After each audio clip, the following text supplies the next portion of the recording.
কিরে সারাদিন এনে বই কি করস? চিল করি। দেখেন না কোথায় বসে আছি, চিল আউটে বসে আছি।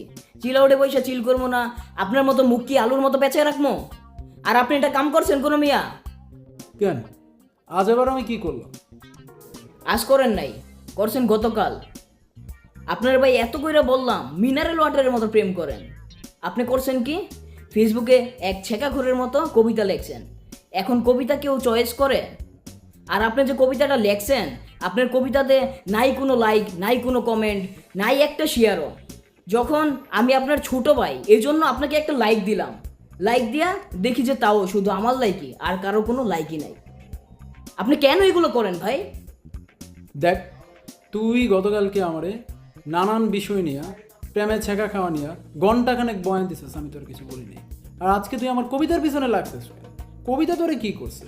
আর তোর কবিতা সম্পর্কে কোনো আইডিয়া আছে বেটা? পৃথিবীতে কত বড় বড় কবিরা কবিতা লেখা ফেমাস হয়ে গেছে গা।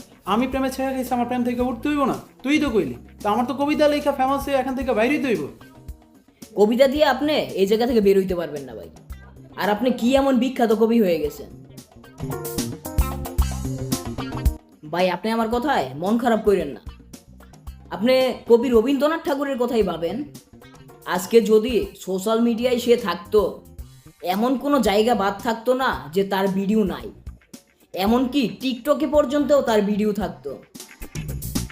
বর্তমান যুগের মেয়েরা কবিতা থেকে টিকটক বেশি পছন্দ করে। চলেন দুই ভাই মিলা টিকটক করি, প্রেম করি, আর চিল আউটে এসা চিল করি।